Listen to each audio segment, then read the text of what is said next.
Dear viewer, welcome to Chipuka. This is the show that gives you the right answers to the questions that you've been looking for. We highlight the success stories of young people who've made it and those who impact their communities and societies in various positive ways. I'm your host, Idris Mukhtar. Today I'm honored to have a young man from Korogocho and has been helping a lot of kids, has been working with children for a number of years. Today I'm honored to be with Charles Maina from Child Peace in Africa. Thank you, Mr. Maina. Welcome to Chipuka. Thank you. How are you doing? I'm doing great, fine. I'm grateful to be here. Sure. Welcome. Do you mind giving us a brief background of yourself, actually? Charles Maina is my name. Born and brought up in Korogocho some 30 years ago. Lived and educated in the same area. Went to two schools in Islamia Primary School in town, but I was later transferred to Valley Bridge, not very far from Korogocho. And I also went to Dandora Secondary School. So basically my life has revolved around Korogocho and its environs. I went to Nairobi University, did a course in Bachelor of Education Science. So I'm trained as a teacher as well. So you've been working with children in Child Peace in Africa for a couple of years. Perhaps tell us the process and all that. Child Peace in Africa began in the year 2007, and it was just a group of us who thought that maybe we have grown in this community and we have seen the difficulty of how people grow up, and we thought yes, we can make it a little easier for children, just giving them mentorship and providing guidance, and that is how we came to bring children together. And the whole point was to just be able to empower them and help them, to mentor them and show them direction. And that is how Child Peace, it was really an idea, and it was because a lot of us have grown in that area and have seen many of us not making it through, going into crime, into drugs, you know, a lot of young women getting pregnant prematurely. So some of those bad things made us want to go back and try to help children, in a sense. So that was briefly about Child Peace. Has there been any success stories or impacts that you've created while working in Korogocho and all these places? A group of us, young people, grown up in Korogocho, came together and we thought, you know, out of the many challenges people are facing in our community, a lot of us had made good and we are already wanting to come out of the community. So, but a good number of us wanted to come back, and we helped to organize caucuses of children, and we took about 10 children from 20 children actually from about 10 villages, from Kisumu Ndogo all the way to Ngomongo. And our idea was to bring them together and try to bring out some of the issues they are facing in their community and help them to try address them. So we had an action plan where they identified some of the issues, and then we had also a way of, you know, bringing those who are the actors in some of those issues. If it's in the environment, we had brought people from the environment, we did a cleanup. And one particular case was that children found it very difficult to study in their homes. And so we also asked them, and they suggested that they will need a library. And that was, even today, one of the highlights of what we have been able to do in Korogocho. In your journey of working with children, has there been any particular moment that you felt regret or you don't want to work with children anymore, or you feel like you want to back out? There are moments, of course, of despair and disillusionment sometimes, and especially because a lot of children program, children are expected to be given handouts, and I think that has been the problem with the non-governmental organization and how they work with children. I don't blame it on the children, it's how they have grown up. So I think for some time, there are times that you will meet with children and they'll want to know what they are taking home with them, you know. And I don't really blame them. It's because we are used to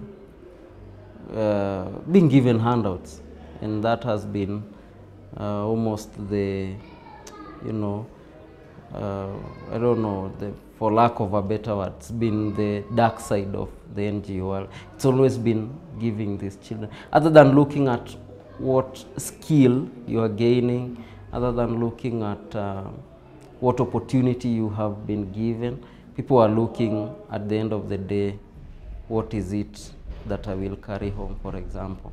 We will be talking to Charles Maina more right after the break.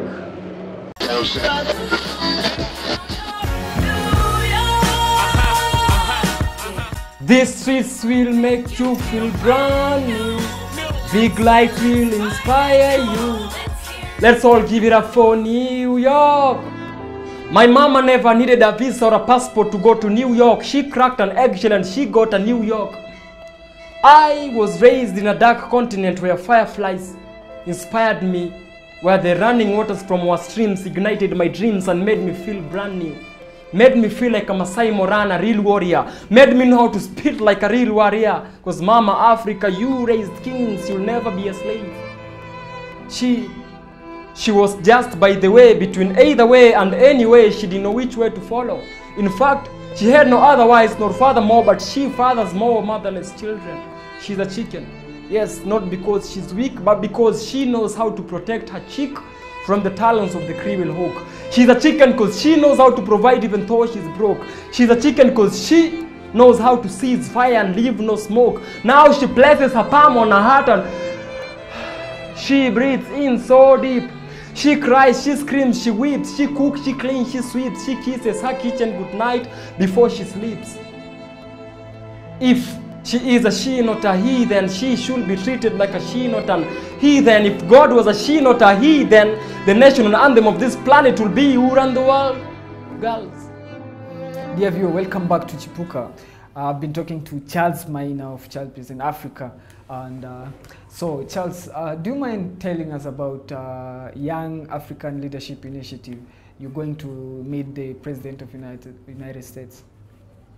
The Young African Leadership Initiative is a flagship program of President Barack Obama. And the idea is to be able to give practical skills to young, promising African leaders in various fields, practical skills to be able to put them into practical use in Africa.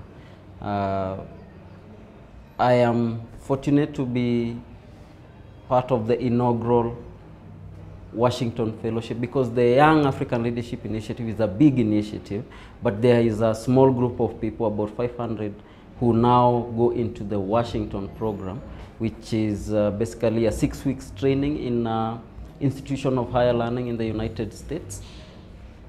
And after that, then there are many other opportunities for professional development, like internships. You can get mentorship, and you're able to get experience and exposure through the program. So I am preparing to go in the month of June, from June 14th to the end of July. And basically I'll then come back to then put to practical use whatever I will have learned. I'm going to be, my track is business and entrepreneurship, and I'm going to be learning how they do business in the United States, and because I have a focus on trying to divert waste from the Dandora dumping site, which I have seen from since I've grown up. Is there a moment, actually high moments or moments you've been rejoicing, moments that you felt proud of these children you're working with in Korogocho and all these other places that you've been working? One is to see, for example, a kid that we had started with. There are many cases now, I understand. One I know of Belinda from Kisumundogo, who went to Shepherd's Junior School, and then I later hear she got a scholarship with the Equity MasterCard Foundation, and now she is at St. George's Secondary School, a very prestigious school to mention. That's a kid from Korogocho. I cannot even now fathom where she will go in her life. You know, she is set on a road for success. And that is just one example. I know of Idris Mukhtar, who is in the United States International University. And those are the moments I look back and I say, I'm grateful that God allowed me the opportunity to share in the life of Idris, because when he is somewhere in a strategic position, I can go to that office and I will not be turned back. That is the beauty of it. And there are many examples I can speak of that. The other thing I think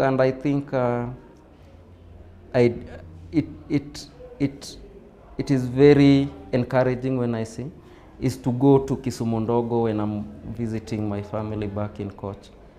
And I go to Kisumundogo and I find a library full of students studying for the examinations or just revising, doing their own self-study. That is also, I drew a lot of pleasure, I drew a lot of pride from that kind of a site. Some of them, they were not part of the people who,